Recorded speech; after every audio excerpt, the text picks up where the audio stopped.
You're listening to Jazz on FM 88.5 KSBR, Esmeralda Olamendi, and I'm joined with the multi-instrumentalist, virtuoso, and platinum and gold recording artist, Ellis Hall. We've heard that vibrant vocals and his words as the frontman of Tower Power, and also the California Raisins. You've seen him perform in movies such as Catch Me If You Can and Big Mama's House, and he'll be in Orange County this Saturday, October 1st, as he takes the stage at Spaghettini's in Seal Beach. Well, Ellis, thank you for calling in today.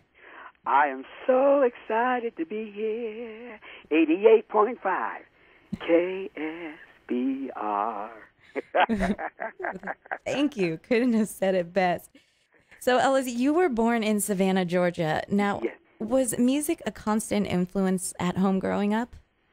Well, it's kind of a funny story because when I was born in Savannah, Georgia, I went to Boston when I was about 5 years old because they felt that with my eyesight, even though I had a little bit of it, that I might lose the rest of it.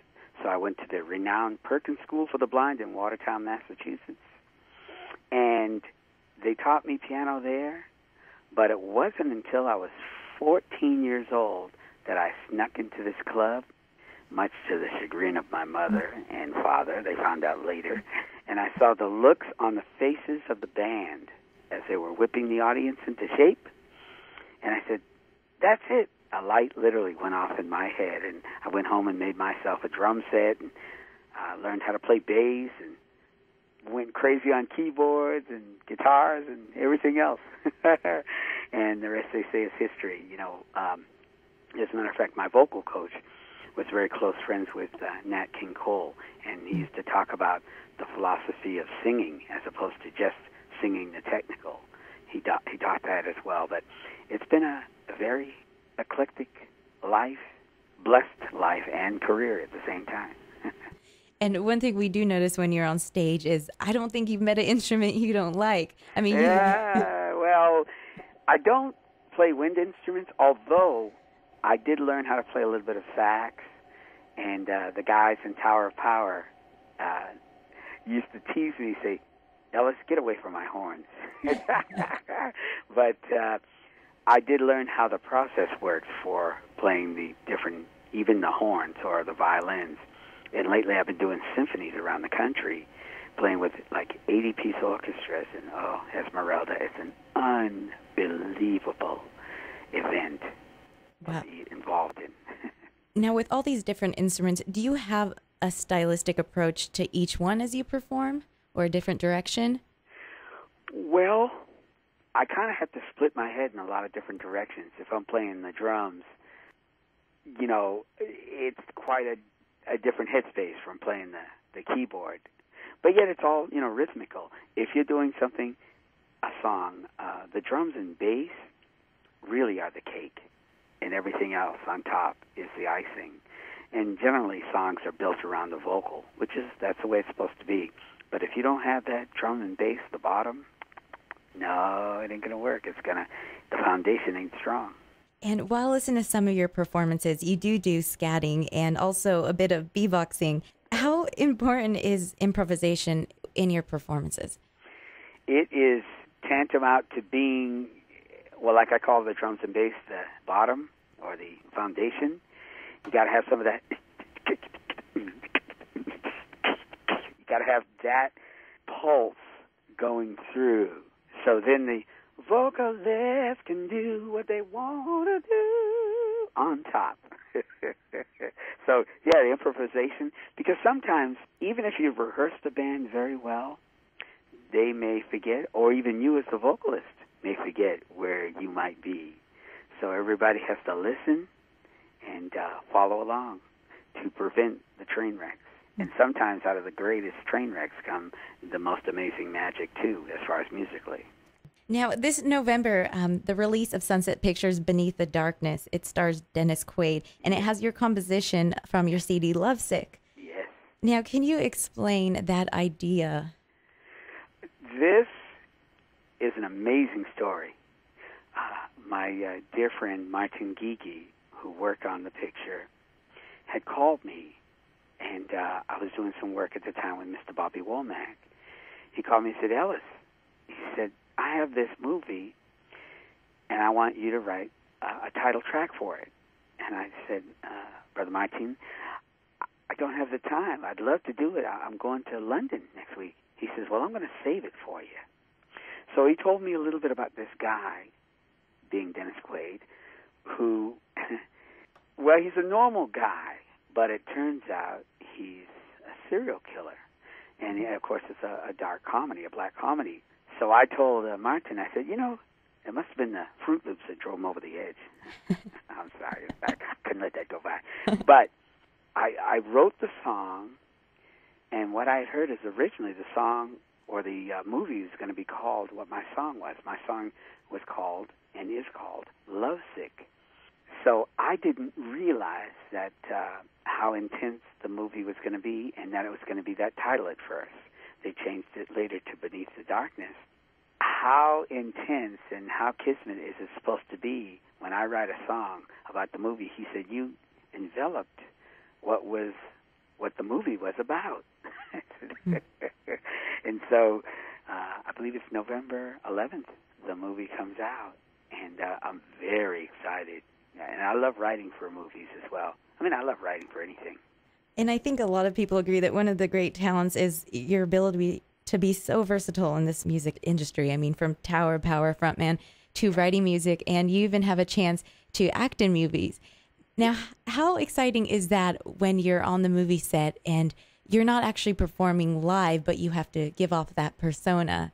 Well, a lot of my friends who are actors as well call it the hurry up and wait syndrome. So you have to keep your energy up. But to me, it's an exciting thing. And, of course, the trick is to avoid the craft food service truck. Because they will feed you everything, and how delicious it all is. But when you're on the set, it's like for me singing a song. And when I sing a song, I have to adopt what character is going to be there. To me, it's just translating that into what persona might be on the screen. And I'm a crazy kind of character. Were there influences vocally for you in your performance that changed the way you looked at music? Well, I'm a human musical sponge. And when I was growing up, I listened to everyone, from Harry Belafonte to the High-Lows, which the group later became the Singers Unlimited. I listened to, of course, Jackie Wilson, Sam Cooke, Stevie. I listened to everybody, just absorbing. Jimi Hendrix, even the Carpenters. I listened to everything and just figure out what kind of musical soup that I want to make. And on this album, did you already know what artist you wanted to work with? I had some ideas, and I love that you still call it an album, or some of my dear friends call it an album. But CDs, yes, I recognize the digital age. But, I thought about a lot of different people whom I work with, and I'm looking forward to, I've been told that Miss Barbara Streisand wanted to sing a song on the record with me, so I have a tune for her, and we've been talking with ushers, people, and we'll see how that goes, because and Tower of Power, of course, is going to come and play on the record, and some of my dear friends from Toto may end up playing on the, actually, the record is going to be called Victorious, and it's being presented, the title track, being presented to the Olympic Committee. Wow. And Toto, some of the guys from Toto, I'm going to try and get them to play on that. I'm friends with all of them. I've worked on their records. Wow, that is so exciting. When you sat down and wrote Victorious, yes, what was the motivation behind that? Well, originally the motivation was watching a young girl really struggling. And I saw her go from that struggling into spreading her wings and becoming literally victorious in life. And I said, wow, I got to write a song. And that's what happens. Songs And I'm so honored to be the vessel. And I call myself the keeper of this flame. And that's why Ray Charles signed me, is because I didn't try to sound like anybody else. I just did my thing. But I recognize the honesty of all musics that come into our psyche. And, I continue that, as I tell folks, working on my soul ambassadorship. And that doesn't just mean R&B or jazz or blues or country or rock. It means, all the genres, because I lovingly say, pigeonholes are for turkeys you try to put in them. And I know this music has been given to me, and to keep it alive and to keep the soul alive. When folks ask me what I am, I say I'm a soul man. And yes, it envelops the R&B side, but it also envelops a whole bunch of other things as well. I have some country. You'd swear I was from the Appalachians. And going back to your relationship with Ray Charles, and you said that one of the reasons he chose you with his label was because you performed as yourself. Now, what was it about his character that you think kind of helped you with your career? Well, first of all, when I heard him on the radio as a young kid, it was like going to church.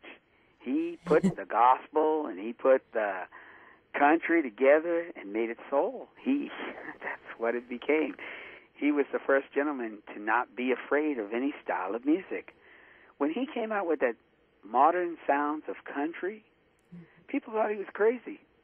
But that record has lived on and on and on and on and on. Embracing and being inclusive. And that's why he told me when he signed me, he said, boy, you got so much music in you, it's scary.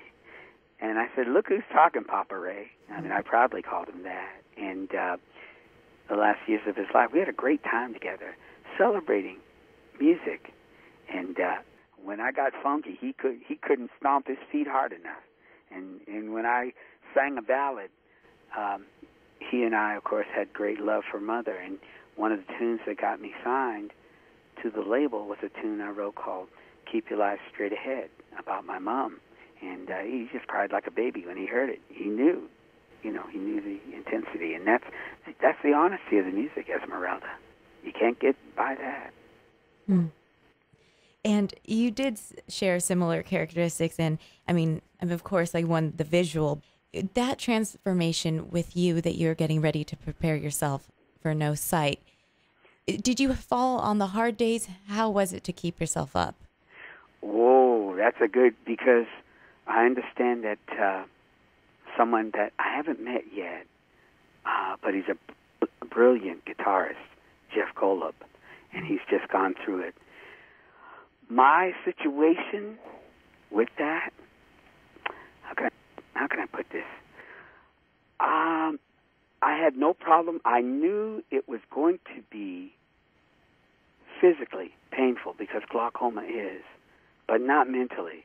I used to practice my instruments in the dark so I get to know them. So when I go on stage, I can feel a drum set and start to play it as if I've known it. It takes me about 10 seconds or so. And that's what I say. It's not to say that I wouldn't miss or I don't miss the sight, but having seen and knowing how blessed I am to have seen sunsets and pretty ladies, how blessed, I know. I recognize it. And to impart that honesty into a song, when I see colors, I talk about them and bring the colors into my music. And Ray and I used to have a lot of conversations about having had sight and then lost it. And Stevie and I have had a couple of conversations because he's never seen, but yet he is able to infuse the colors into his music. And we are painting those pictures with sound. Then I asked, what made you want to continue your involvement in the project Insight? Well, my buddies, my two great guys, Joe Cacavero and Jack Conti, they're also visually impaired. We've been playing together since high school. So every time we get together, we play. And that is a magical sense. And that Project Insight it's it's an amazing thing to see us up there playing, and we're all communicating like we're looking at each other. Well, being, that you're an artist and you have that ability to use, this wonderful form, a medium that we call media to spread your message. Yes. Well, why was it so important for you during the 9/11 dedication, Your Freedom Still Lives On in America? Yes. What responsibility did you have to bring that message to United States? It was so important because, as it says in the song, I will remember 11th September, not for the tears, but for conquering fears in America. That line really sums it up for me, is lifting the world higher. Because, as I've heard, and I'm proud to pass on, when we learn as this human race that there is no lack of love, then there won't be anything missing. And what are we fighting for? Everybody will have what they need to get by. It already is there. So when this song, my manager Gary wrote the song, and I said, he played me the demo, I said, wow, I got to sing that. It just gave me goosebumps, and hopefully has touched others as well who've seen it. And while you're touring, you have so much time, yet you're not too busy to continue with the community, and you do help out still with the Boys and Girls Club, in particular in Carson. Yes, I believe it's November 10th. It's going to be a fabulous show, and I do a lot of performances, for different charities and stuff, and the Boys and Girls Club raising the bar on keeping the kids in the positive vernacular. I can't say enough, just like Mr. Marvin Gaye said, save the babies. The babies are our future. We best never forget that. That is definitely true. And you actually dedicated a song to the firstborn children of your friends. Oh, yes. Yes, I did. As a matter of fact, they were having a very tough time having a baby. And finally, through the miracle of in vitro fertilization, they had her. And the song I wrote is called Patiently, and it worked out very well. So, essentially, I have a family circle of songs. One is called Mothers Are Forever. The other one is called What Fathers Do, which you haven't heard yet. And another one, Patiently. So it completes the triumvirate. One of my personal favorite songs from one of your albums, Girl, You're Not in Kansas Anymore. Oh, yes. One of these songs, I just feel like putting down the window and just listening to the story unfold. God bless you. Well, and that's another song that got me signed to Ray. One of the funny things is when I wrote that song, it was inspired by a lovely young lady who was seriously complaining about how long it was taking to become a star. And I tell the story in the symphonies. I say, I don't want to get us guys in trouble, but sometimes when you ladies are seriously complaining, we tend to tune you out. It may be inbred. We don't mean to do it. We don't, I swear. But what came to my mind as she was talking was innocence, chasing dreams, welcome to the world beyond your door, rainbows and Dorothy, girl, you're not in Kansas anymore. And I said, I got to go. I got to write this down now. Rebecca, I got to go. So I hung up the phone, and in 15 minutes the song was done.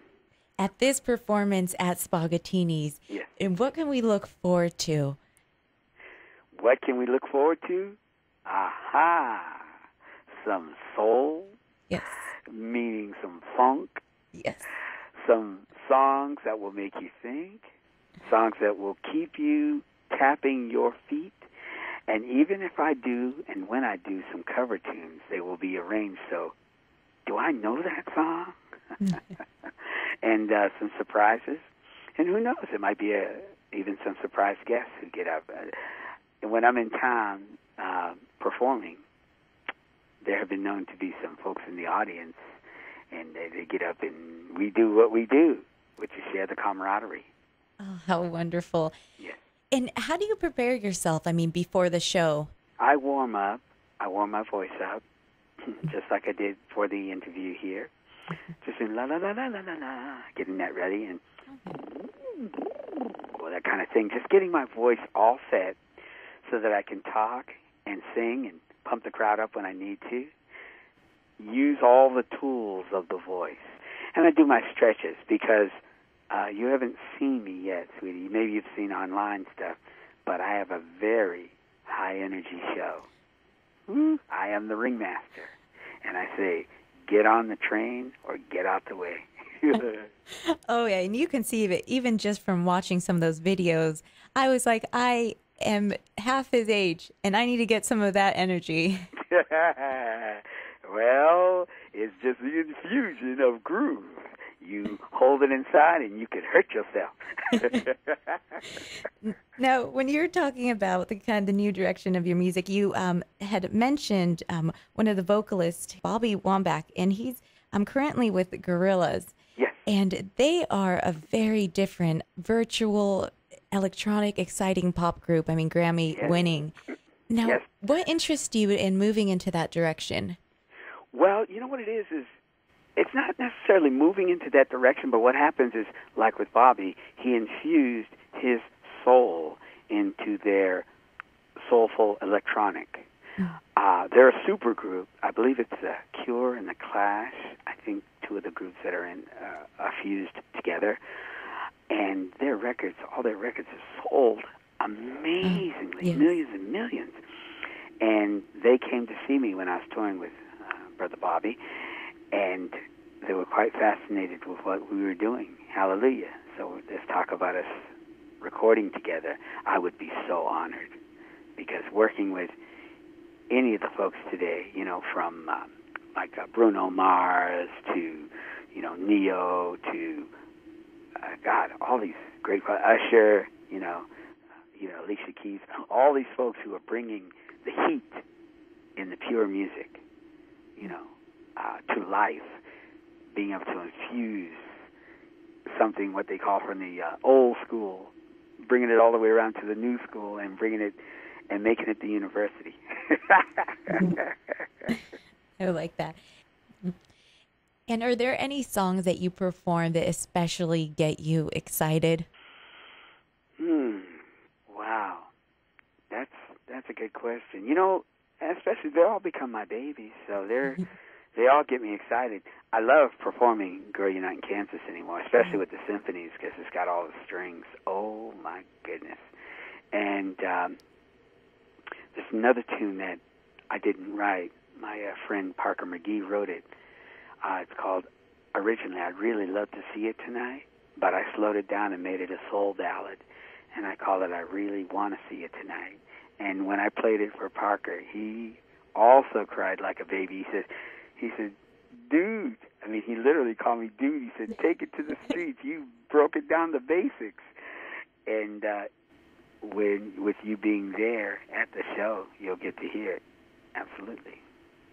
That is wonderful. Once again, he will be in Orange County this Saturday, October 1st. He's taking the stage at Spaghettini's for the showtime of 7:30.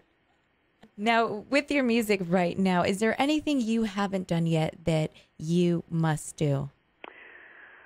Oh, wow. There are many things. I am truly a work in progress. There's lots of people I desire to work with.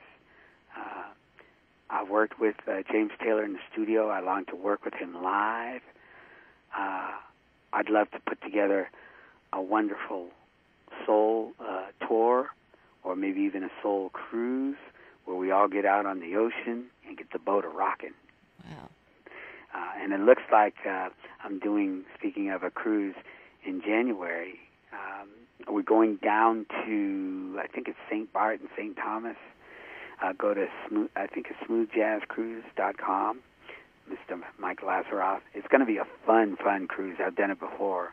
I've even done it with Mr. Dave Koz and friends. We had a great time. Well, Ellis, thank you again, and I hope you enjoy the rest of your day. Mr. Ellis Hall will be taking the stage this Saturday at Spaghettini's in Seal Beach. For information or tickets, www.spaghettinis.com. And if you enjoyed this wonderful man's story and music, you can go on his website, www.ellishall.com. Esmeralda Olamendi, FM 88.5 KSBR.